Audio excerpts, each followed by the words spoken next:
Hello everyone, আশা করি ভালো আছেন। আমার হাতে এটি কি দেখতে পাচ্ছেন? একটা নাপা স্ট্রিপ, বহুল প্রচলিত একটা প্যারাসিটামল ব্র্যান্ড বাংলাদেশে, যেটা আমরা ছোটবেলা থেকেই শুনে আসছি। তো ধরুন আমি আজকে এই ওষুধটি খেতে ভুলে গিয়েছি, তখন আমার কি হবে? দ্যাটস মিন আমি একটা ডোজ মিসিং করেছি। এখন আমাদের ছোটবেলা থেকে শেখানো হয়েছে যে ডাক্তার যেভাবে পরামর্শ করবে বা ডাক্তারের পরামর্শ বা প্রেসক্রিপশন অনুযায়ী আমাদেরকে ওষুধ খেতে হবে। তো আমাকে ডাক্তার বলেছে যে সকালে এবং রাতে একটি ট্যাবলেট খেতে, আমি রাতের ট্যাবলেট খেতে ভুল করে ফেলেছি। আমাকে ডাক্তার বললো সকাল দুপুর রাত খাবার পরে 3টে ট্যাবলেট খেতে হবে, আমি দুপুরের ট্যাবলেটটা খেতে ভুল করে ফেলেছি। তখন আমি কি করব? সো একটা মিসিং ডোজের কি হবে সেটি সম্পর্কে আমি আলোচনা করব। শুরুতেই বলে নিই, কোনো একটা ড্রাগ আপনার জন্য বিষও হতে পারে, আবার জীবন রক্ষাকারী কোনো ওষুধও হতে পারে। তো এটা আপনার জন্য বিষ হবে নাকি এটা আপনার জীবন রক্ষা করবে সেটা ডিফাইন করে এটার ডোজ। তো আমি যদি কোনো একটা ড্রাগ অতিরিক্ত পরিমাণে ব্যবহার করি সেটা আমার জন্য বিষ হয়ে যাবে, কারণ এটা টক্সিক ইফেক্ট শো করবে বডিতে, টক্সিন হয়ে যাবে বডিতে গিয়ে। এবং এটা যদি আমি পরিমিত ডোজে ইউজ করি তাহলে এটা আমার জীবন রক্ষা করবে। এবার আমি টপিকে চলে আসি। আমাদের ওষুধ সাধারণত অনেকগুলো ডোজে ভাগ করে মার্কেটে সেল করা হয়, অর্থাৎ বিভিন্ন রকম ডোজেস ফর্ম আছে, যেটার ছোট ছোট ডোজ ইউনিট আছে। যেমন ট্যাবলেটের স্ট্রিপের মধ্যে অনেকগুলো ট্যাবলেট থাকে, মানে ডোজের ইউনিটগুলো ভাগ করা আছে।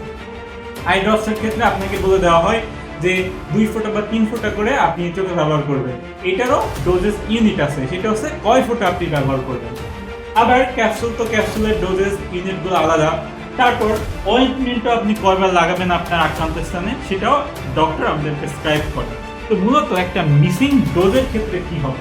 ধরুন ওষুধটি আমাকে 8 ঘন্টা পর পর খেতে বলা হলো, তাহলে আমি সকালে একটি ট্যাবলেট খেলাম, দুপুরে খাবার আগে বা পরে, সকালেও খাবার আগে বা পরে, রাতেও খাবার আগে বা পরে আমাকে ডিফাইন করে দেওয়া হয়েছে।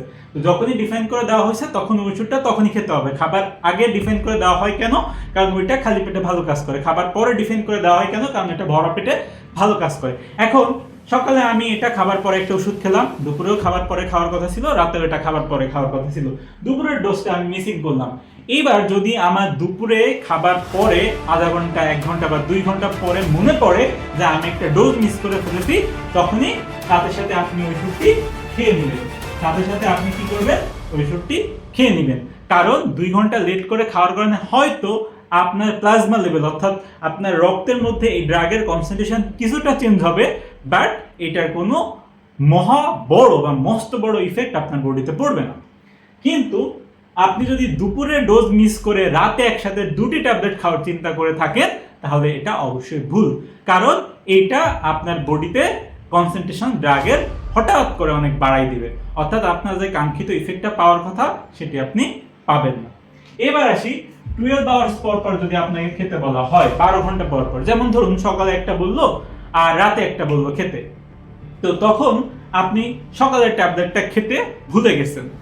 অ্যাজ সুন অ্যাজ পসিবল আপনি দুপুরের মধ্যে ট্যাবলেটটা খেয়ে নিন। ব্লাডে আপনার কনসেন্ট্রেশন কিছুটা চেঞ্জ হবে, অর্থাৎ রক্তে আপনার ওষুধের ঘনমাত্রা কিছুটা পরিবর্তন হবে, বাট এতে আপনার ইফেক্টে মস্ত বড় কোনো প্রভাব থাকবে না। আপনার যে ইফেক্টটা আপনি চাচ্ছেন, কাঙ্ক্ষিত ইফেক্টটা খুব বেশি পরিবর্তন হবে না।